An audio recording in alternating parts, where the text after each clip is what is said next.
Yo guys, gue lagi pegang sepatu yang cuma ada 3 di dunia, Oxtrade X Eval. Ini kemarin lelang, gue dapetin dengan harga cuma 280 juta rupiah saja. Murah banget. Itu adalah gaji kalian 10 tahun. Kira-kira kalau Tuhan ngerubah nasib gua kembali jatuh miskin gimana ya? Nih, nggak bisa nih. Kenapa? Karena ketika gua sombong, gua pamer ya kan. Udah mau dibuat Tuhan aku miskin kan. Tiba-tiba baik aku beramal, bersedekah, bantuin orang. Nah, bingung. Abis itu dikasihlah aku makin kaya ya kan. Dapatlah rezeki itu kan. Sombong lagi aku, pamer lagi ya. Mau dimiskinkan lagi, beramal lagi aku, bersedekah lagi. Makanya Tuhan pun bingung mengambil keputusan boy. Gak tahu dia mau diapain aku ini. Saat ini bukan CEO lagi, bukan direktur utama lagi dari Citra Marga Nusapala, yaitu pengelola jalan tol. Tetapi sekarang alhamdulillah saya sudah jadi pemilik 80% saham di Citra Marga. Bukan karena kehebatan saya, tetapi semua gerak Allah. Saya mulai dari kecil, saya sebagai pedagang es mambo, pedagang asongan. Saya tidak pernah bermimpi, tapi saya punya mimpi. Selalu. Oleh sebab itu saya selalu katakan kepada teman-teman,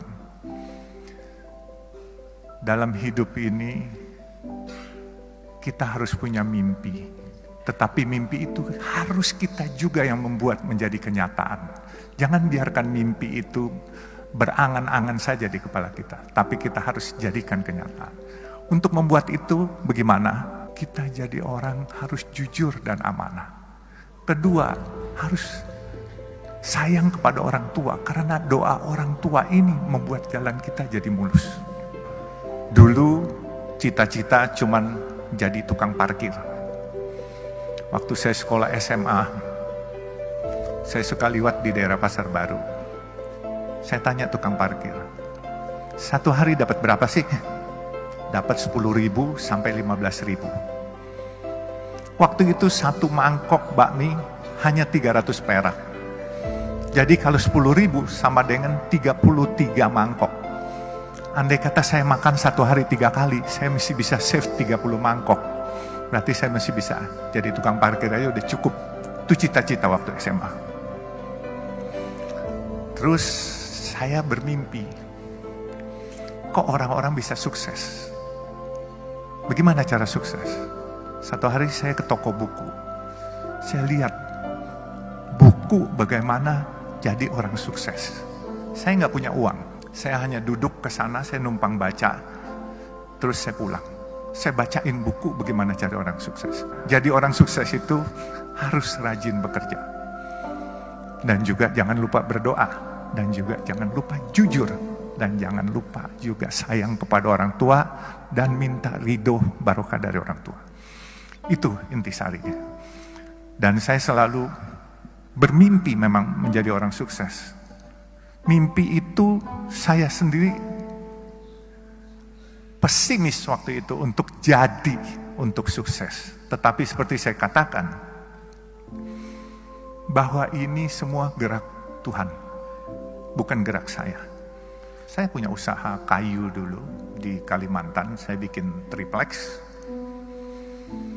Tapi waktu Orde Baru, karena saya kurang dekat dengan pemerintahan waktu itu, akhirnya saya dikeluarkan satu surat untuk tidak dilayani dokumentasinya. Akhirnya saya tutup pabrik saya. 11.000 karyawan saya harus pulang ke Jawa itu semua. Dan saya nggak kecil hati.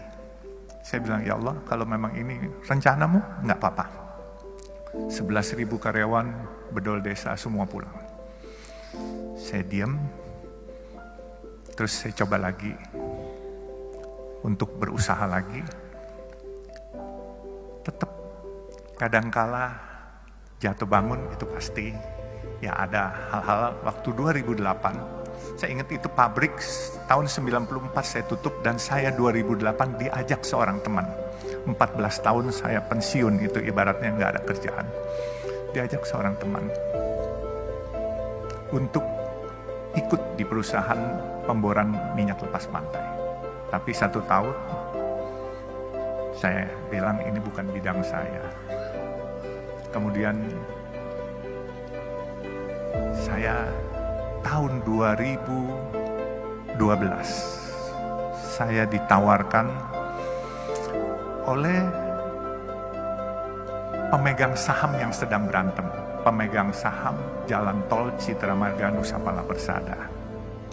Itu jalan tol dalam kota, dan sekarang ini kalau perusahaan tol swasta terbesar adalah Citra Marga. Saya ceritakan juga, inilah mungkin yang paling penting.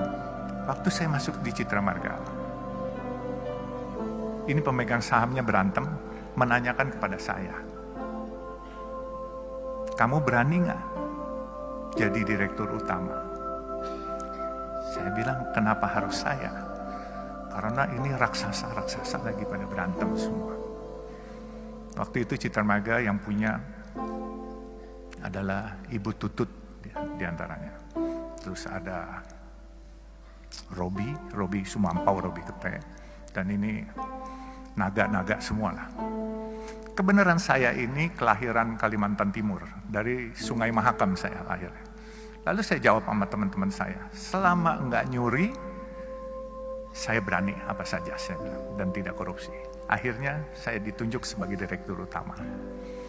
Di waktu saya ditunjuk sebagai direktur utama, saya melihat karena ini perusahaan publik, pemegang sahamnya ini banyakkan institusi-institusi asing.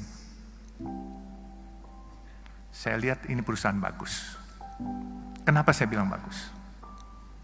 Coba pikirkan, ini kalau bukan gerak Tuhan, saya nggak akan memiliki perusahaan ini.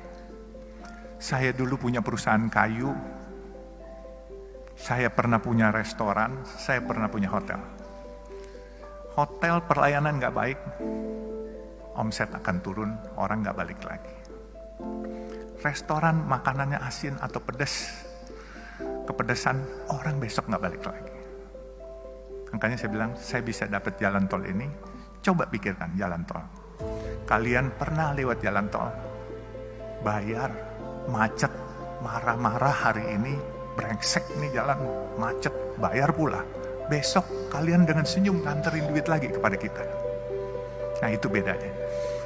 Jadi jalan tol itu, mau keasinan, mau kepedesan, mau kemanisan, tetap dimanfaatkan. Nah ini semua gerak Tuhan yang milihin. Jadi saya berpikir gini, saya tidak punya rencana punya jalan tol. Tetapi jalan tol ini gini, kalau saya tidur jam 10 malam, itu truk-truk besar yang nyariin duit sampai subuh jam 5 pagi. Kemudian kalau saya lagi melek bangun, sedan-sedan dan kendaraan umum dari jam 5 pagi sampai jam 10 malam. Nah jadi itulah perkembangan jalan tol. Bisnis ini beda dengan hotel, dengan restoran, dan yang lain-lain. Nah, saya bisa ceritakan, waktu saya lihat perusahaan ini bagus, saya kumpulkan teman-teman saya. Teman-teman saya dari berbagai macam suku. Mereka tanya sama saya, bagaimana? Saya bilang, gampang, siapin aja dananya, saya bikin asing ini keluar barangnya. Jadi waktu itu saya direktur utama, apa yang saya sebut itu pasti bereaksi market. Tapi waktu itu memang saya menyebut ingin membeli sesuatu barang, itu asingnya ketakutan. Jadi saya bilang hari itu, saya ingin beli Bank Senturi yang sedang bermasalah waktu itu. Itu semua asing tidak setuju. Dia lepas barang itu semua. Akhirnya teman-teman saya beli semua.